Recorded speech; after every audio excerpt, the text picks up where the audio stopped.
নেহাল বাসর ঘরে প্রবেশ করতেই আমি বিছানা থেকে উঠে ওর পা ছুঁয়ে সালাম করতে গেলাম, কিন্তু সালাম করার আগেই সে আমার হাতটা খপ করে ধরে ফেলল।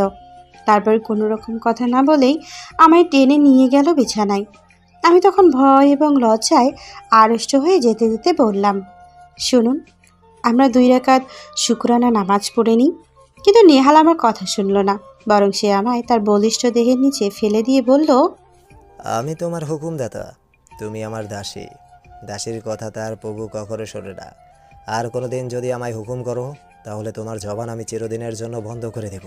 নেহালের কথা শুনে আমার শরীরে কেমন কাঠ হয়ে গেল। কি অদ্ভুত কাণ্ড! বড়লোক বরেরা বুঝি এমনই হয়? আমার চোখ ফেটে জল গড়িয়ে পড়ল গালে। তখন আমি মিনতি স্বরে বললাম, শুনুন, আমার না খুব কষ্ট হচ্ছে। কিন্তু নেহাল আমার কথাই শুনল না। সে উল্টা এমন রেগে গেল। তারপর বলল, হেই, তোকে কত কাবিন দিয়েছে জানিস? তোর 14 গোষ্ঠীও অতগুলো টাকা এক করে দেখানি কোনো দিন।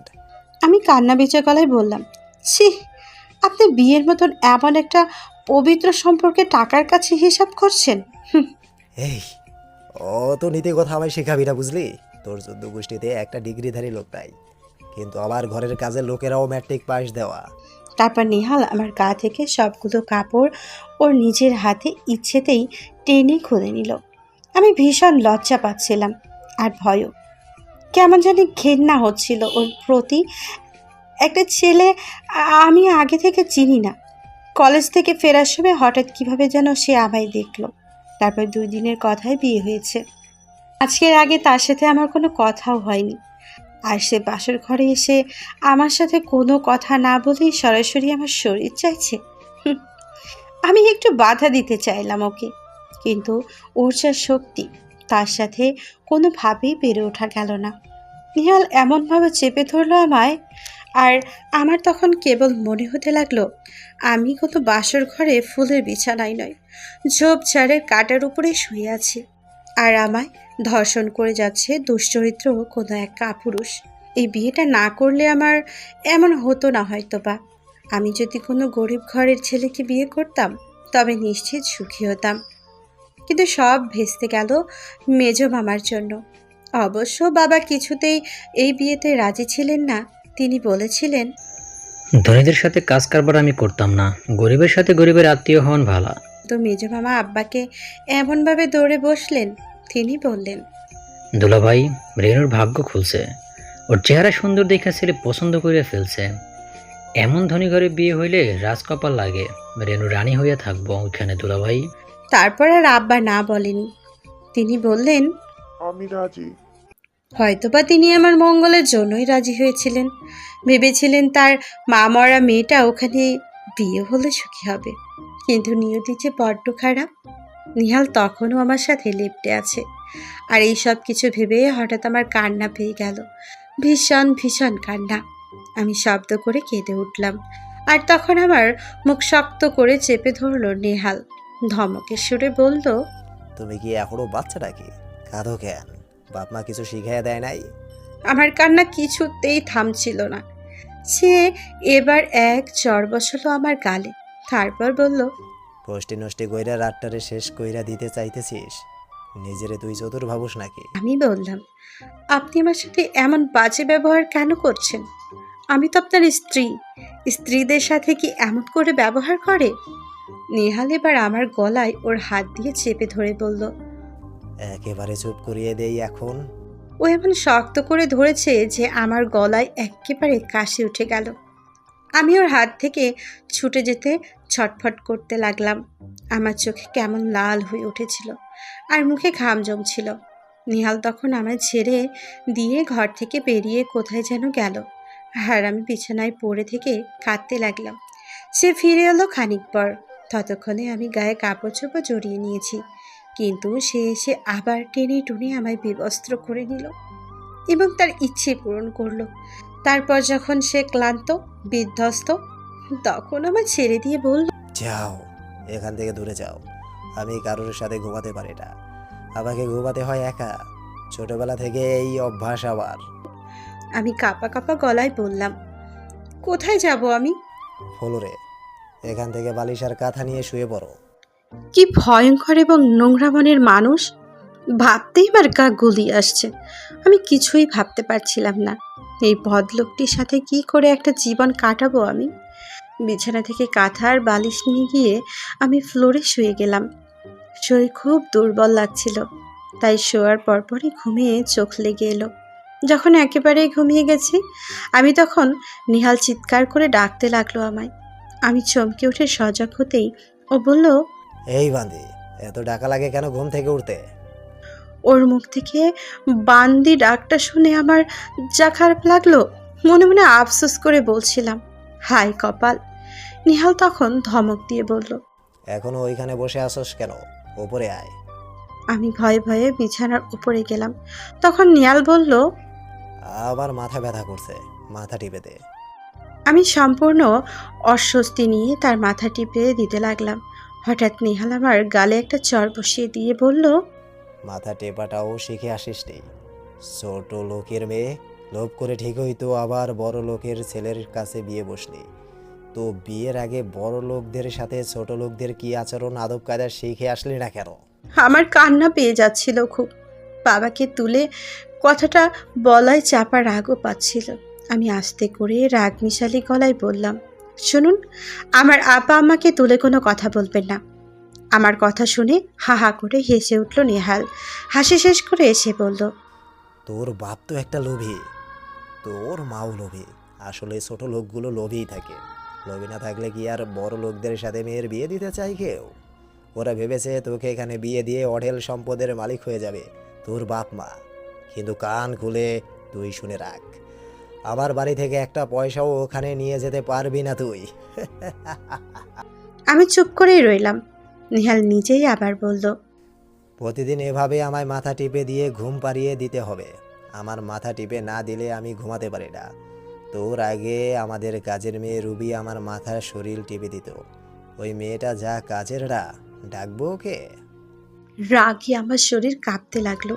আমি কাঁপা কাঁপা গলায় বললাম, না, ওকে ডাকবেন কেন?"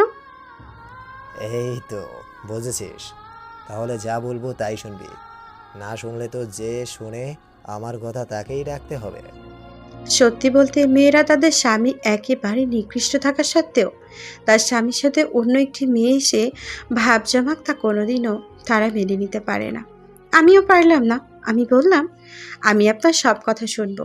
নিহাল এবার আমার কপালে চুমু খেয়ে বলল, এই তো লক্ষ্মী মেয়ের মতো কথা বলেছ এখন। তোমার মতো এমন ভালো মেয়ে হয় না গো। টিপো টিপো, ভালো করে আমার মাথা টিপে দাও। আমার শরীর খুব দুর্বল লাগছিল, ঘুমে চোখের পাতা টানছিল, তবুও তার মাথা টিপে দিতে হচ্ছে আমার। যতক্ষণ সে না ঘুমাবে ততক্ষণ আমিও ঘুমাতে পারবো না। কি ভয়ঙ্কর জীবন আমার। নিহাল ঘুমিয়ে গেছে, নাক ডেকে ঘুমোচ্ছে সে। এবার আমি যখন নিচে শুতে যাব তখনই মসজিদ থেকে ফজরের আজান ভেসে এলো। রাত শেষ, নিহালকে ডাকতে হবে, পবিত্র হয়ে আমাদেরকে নামাজ পড়তে হবে। কিন্তু ভয় করছে, ওকে ডাকলে না জানি কি করে বসে ও। আমি আস্তে আস্তে ওর কাছে গেলাম, তারপর ওর মাথায় আলতো স্পর্শ করে ডাকলাম, এই যে শুনছেন, উঠুন, উঠুন না। নিহাল প্রথম দুইবার ডাকার সময় সাড়া দিল না, কিন্তু তৃতীয়বার ডাকার সময় শোয়া থেকে এক হাত দিয়ে আমার চুল এত শক্ত করে টেনে ধরলো যে গোড়া থেকে একেবারে চুলগুলো ছিঁড়ে যাচ্ছিল মনে হয়। আমি ওর দিকে ভেজা চোখে তাকিয়ে কান্না মাখা গলায় বললাম, শুনুন না, আপনাকে তো আমি নামাজের জন্য ডাকছিলাম। নিহাল এবার তার দাঁত মুখ খিচে বলল, তোর নামাজের ঘুষটি গিলাই। এই, তোকে অত বড় সাহস কে দিয়েছে আবার ঘুম ভাঙাবার? আমি বললাম, স্ত্রীর দায়িত্ব তার স্বামীকে ডেকে নামাজের কথা বলা। কথাটা শুনে নেহাল আরো শক্ত করে টেনে ধরলো আমার চুল, তারপর বলল, এভাবে তোকে ধরে রাখবো সারাদিন, দেখবো তোর নামাজ কে করে। আমি রাগে ঘৃণায় বললাম, আপনি এত নোংরা আমি কল্পনাও করতে পারছি না। আপনি শুধু আপনার স্ত্রীর কাছে খারাপ নন, আপনি আল্লাহর কাছেও খারাপ। নেহাল আমার কথায় পাত্তা দিল না। সে যেভাবে ধরে রেখেছিল সেভাবেই ধরে রাখলো। কিন্তু আমার ভাগ্য ভালো যে খানিক পরে সে ঘুমে ঢলে পড়লো আর ফজরের ওয়াক্ত তখনও শেষ হয়ে যায়নি। ওর কাছ থেকে ছাড়া পেয়ে আমি তড়িঘড়ি করে ফ্রেশ হয়ে নামাজে দাঁড়ালাম। নামাজ শেষ করে দুই হাত তুলে আল্লাহর দরবারে আমার সব অভিযোগ পেশ করে বললাম, মাবুদ গো, ও মাবুদ, তুমি যদি ওমরের মতো কাফেরকে তোমার রহমতের নূর দ্বারা তোমার প্রিয় করে নিতে পারো, তবে তুমি তো নেহালকে পারো উত্তম চরিত্রবান আর মোমেন করে গড়ে তুলতে। আমি ওর থেকে পাওয়া আঘাতগুলোর জন্য দুঃখ করি না। আমার দুঃখ এইখানেই, সে কেন তোমার হুকুম নিয়ে গাফিলতি করবে। দোয়া শেষ করে আমার মাথায় শীতল একটা হাতের স্পর্শে আমি চমকে উঠলাম। ভয়ে ভয়ে পেছনে তাকিয়ে দেখি আমার শাশুড়ি মা। তিনি আমার দিকে তাকিয়ে তার 2 হাত দিয়ে আমার চোখ মুছে দিয়ে বড় মায়া মাখা গলায় বললেন, মাগো, নিয়তি নিয়তি হলো সবচেয়ে বড় বিষয়। এই যে আমার বাপ মায়ের সবচেয়ে আদরের বস্তু ছিলাম আমি, কিন্তু এই বাড়িতে বউ হয়ে আসার পর থেকে ধুকে ধুকে মরছি।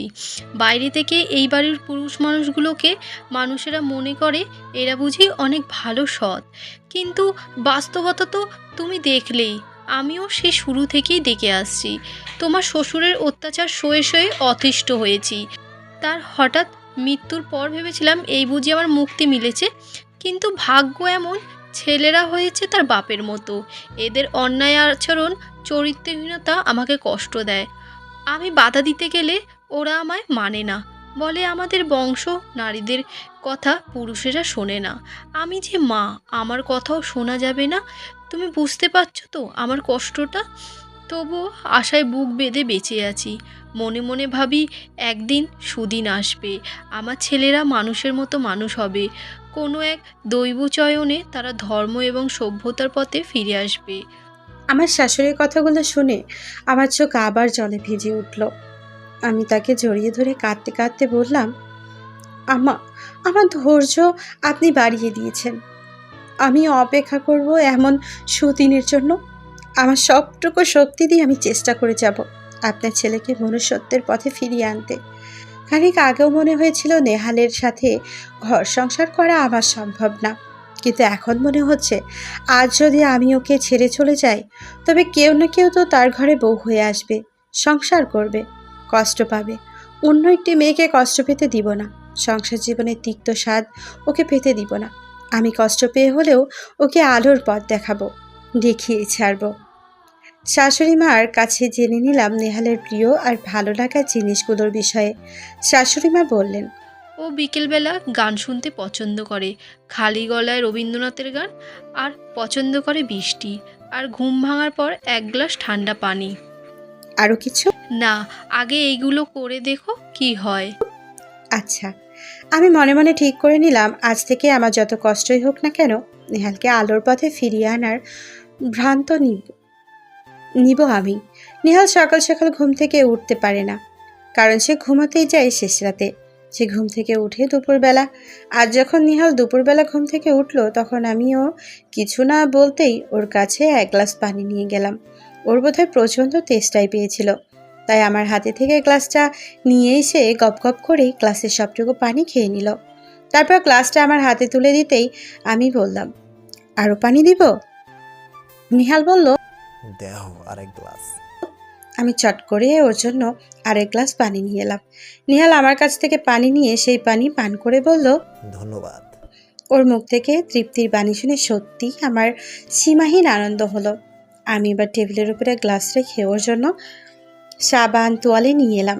তারপর নিহালকে বললাম, সাবান তোয়ালে আর প্যান্ট বাথরুমে রেখে আসছি, আপনি গোসল করে নিন।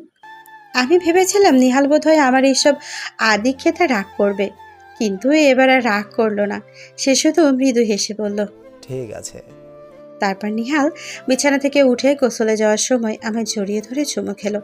আমি মনে মনে বললাম, ওষুধেই কাজ দিয়েছে তাহলে।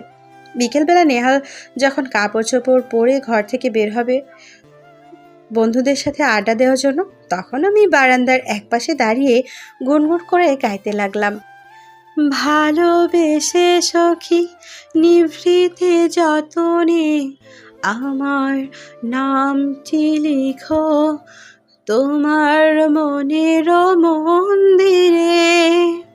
আমাকে অবাক করে দিয়ে নিহাল তখন বাইরে গেল না, সে এসে বসলো আমার পাশে। তারপর কাজের মেয়েটি ডাকলো চা দেবার জন্য। আমি বললাম, না, কাজের মেয়ে চা দিতে হবে না, আমি আপনার জন্য চা করব। নিহাল বলল, তুমি চা করতে গেলে গান গাইবে কে? আমি হেসে বললাম, আমি গাইবো? চা করতে করতে গাইবো? আপনি রান্নাঘরের দরজায় দাঁড়িয়ে থেকে সেই গান শুনবেন। কি অদ্ভুত ব্যাপার!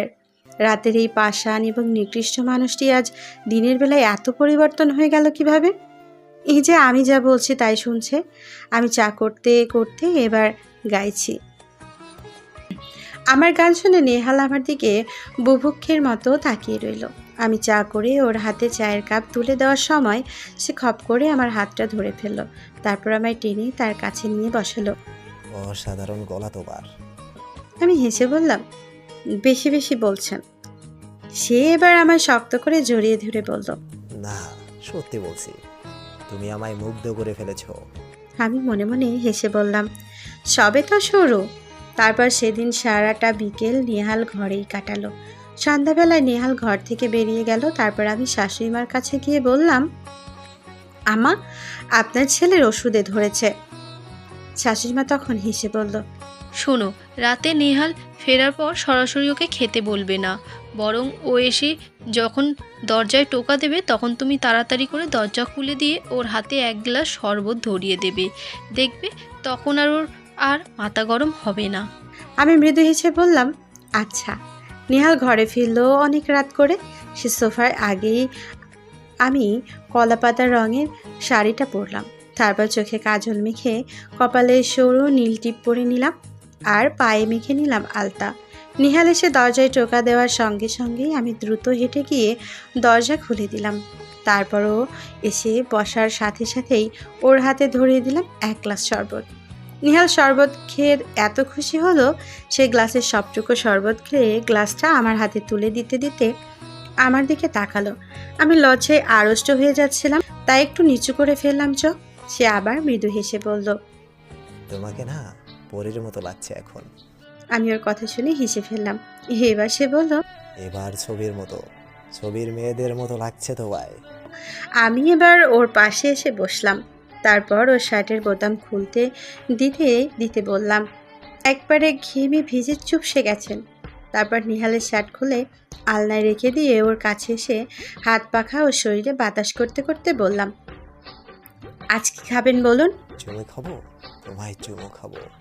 নেহাল আমার দিকে লোহাতুর চোখে তাকিয়ে আছে। আমি লজ্জায় মরে যাচ্ছিলাম তখন। সে বসা থেকে উঠে আমার কাছে এসে বলল, তুমি এত সুন্দর। আমি অভিমানী গলায় বললাম, যদি সত্যি সুন্দর হতাম তবে তো আপনি আপনার স্ত্রী হিসেবেই মেনে নিতেন আমায়। নেহাল এবার একটু ইতস্তত করে বলল, তুমি তো আমার ওই স্ত্রী, মেনে না নেওয়ার কথা এলো কেন এখানে? নেহাল এবার আমার কাছে এসে পেছন থেকে আমায় জড়িয়ে ধরল। আমি ওর একটা হাতের আঙ্গুল নিয়ে খেলতে খেলতে বললাম, মেনে নিলে কি আর আপনি আমায় বাদী বলে ডাকতেন? নেহাল আমার কথা শুনে কেমন থতমত খেয়ে গেল। সে আমতা আমতা করে বলল, কই বাদী রেখেছি? মিথ্যে বকছো। আমি অদ্ভুতভাবে হেসে বললাম, ঠিক আছে, ডাকেননি বাদী, কিন্তু বউ বলেও তো ডাকেননি একবারও। কেন, বউ বলে ডাকলে কি পাপ হয়? নিহালের মুখে এবার বিরক্তির ছাপ। সে এবার নিশ্চিত আমায় এসবের আদিক্ষেতার জবাব ধমকে পরিশোধ করবে। কিন্তু আশ্চর্যের বিষয় হলো, সে আমায় ধমক না দিয়ে উল্টো আমার একটা হাত টেনে ধরলো। আমি লজ্জায় সরে যেতে লাগলাম দূরে। আরও একটানে নিয়ে এলো আমায় তার বুকের কাছে। তারপর আমার নাকের সাথে তার নাক ঘষে বলল, আমি প্রতিজ্ঞা করেছিলাম কোনোদিন কোনো মেয়ের প্রেমে পড়বো না, কোনোদিন না। কিন্তু আমি কাতর কণ্ঠে জিজ্ঞেস করলাম, কিন্তু কি? নেহাল আমার পিঠে আলতো ছুঁয়ে দিয়ে বলল, কিন্তু কি আমি জানি না, তবে তোমার প্রতি আবার কেমন মায়া বেড়ে যাচ্ছে। এই দেখো না, এখন ঘর থেকে একদম বেরোতে মন চায় না। কেন মনে হচ্ছে বলো তো? কেন, আমি কি জানি? আপনি বলে দিলেই তো হয়। তোমার জন্য, তোমার কাছাকাছি সব সময় থাকতে ইচ্ছে হয় বলে। শুধু কি আমার কাছাকাছি, নাকি কাজের মেয়েটারও? নেহালের চোখ কেমন বড় বড় হয়ে গেল হঠাৎ, মুখে গেল নিভে। সে খুব দ্রুত তার চোখ মুখে আলো ফিরিয়ে এনে বলল, তুমি যদি বলো এই মেয়েকে আমি আজই বিদায় করে দেব। ওকে বিদায় করে দিলে চলবে কি করে? ওর কে আছে আর কে কাজ দেবে ওকে? নেহাল বলল, তুমি চাইলে ও এখানে থাকবে, সমস্যা নাই। থাকুক, শুনুক। এই মেয়েটা অভাবী, অনাথ, আপনার কাছে আশ্রয় নিয়েছে শুধু খেয়ে পড়ে একটু বেঁচে থাকতে। আপনার ধন দৌলত আছে, ওখান থেকে তাকে সাহায্য করবেন, খাওয়াবেন, পড়াবেন, কিন্তু তার ওপর তো জুলুম করা যাবে না, তাকে শারীরিক অত্যাচারও করা যাবে না। আল্লাহ পাক সীমা লঙ্ঘনকারীকে পছন্দ করেন না। নিহাল খানিক সময় চুপ করে রইল, তারপর বলল, তুমি কি আমায় জাদু টাদু করেছো নাকি? আমি শব্দ করে হেসে বললাম, করেছি তো। আবার এখন তোমার বশ মানতে ইচ্ছে করে? গতকাল না বললেন আপনি আমার প্রভু? ধুর, মিথ্যে বকো না তো, তুমি শুধু বানিয়ে কথা বলো। আমি বুঝতে পেরেছি নিহাল আমার প্রতি দুর্বল হয়ে এসেছে, তাই সে গতকালে করা তার অপরাধগুলো স্বীকার করতে লজ্জা পাচ্ছে, তাই সে অকপটে সব কথা লুকিয়ে ফেলছে। কিন্তু আমি এটা জানি একদিন সে তার ভুল স্বীকার করে কাঁদবে। সেই দিন যে সত্যিকার মানুষ হবে। পৃথিবীতে একমাত্র মানুষই তার ভুল স্বীকার করে, অন্য কোনো প্রাণী নয়। রাতে নিহাল কিছুই খেতে চাইল না, কিন্তু আমি বললাম, আপনি যদি রাতের খাবার না খান তবে কিন্তু আমি আর গান গাইব না। নিহাল এবার বলল, খাবার আরো খাবো। ওর জন্য খাবার নিয়ে এলাম, তারপর আমি গান ধরলাম। ভালোবাসি, ভালোবাসি, এই সুরে, কাছে দূরে, জলে স্থলে বাজায় বাঁশি, ভালোবাসি, ভালোবাসি।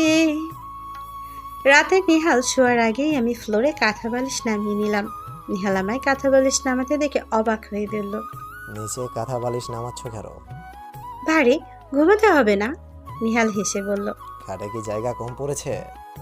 জায়গা থাকলেই কি, আমায় তো ফ্লোরেই থাকার নিয়ম। গরিব মানুষ কি আর পালঙ্কে থাকতে পারে?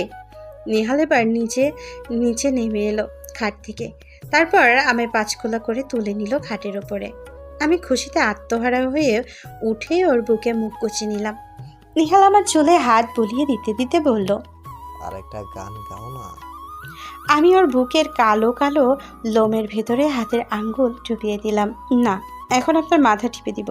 আজ আপনি সকাল সকাল ঘুমিয়ে যাবেন আর ভোর সকালে উঠবেন। নিহাল বলল, আমি তো সকাল সকাল ঘুমাতে পারি না। পারবেন না। ঘুমাতে পারলেও কিন্তু ভোর সকালে সজাগ থাকতে হবে। ভোর সকালে এমন কি হবে যে সজাগ থাকতে হবে? সজাগ থাকলেই বুঝবেন। এখন ঘুমানোর চেষ্টা করুন তো। নিহালের মাথায় হাত বুলিয়ে দিচ্ছি আমি। নিহাল ঘুমানোর আপ্রাণ চেষ্টা করছে, কিন্তু পারছে না। তার বদলে আমিই ঘুমিয়ে গেছি। সকালবেলা নিহালের ডাকে আমার ঘুম ভাঙলো। ঘুম থেকে উঠে দেখি ফজরের আজান হচ্ছে। নিহাল আমার দিকে তাকিয়ে আছে, ওর চোখ লাল, দেখে বোঝা যাচ্ছে এখনো ঘুমায়নিও। আমি মায়া ভরা গলায় ওকে জিজ্ঞেস করলাম, আপনি এখনো জেগে আছেন? তুমিই তো বললে জেগে থাকতে। আমি মৃদু হেসে বলে উঠলাম, উঠুন।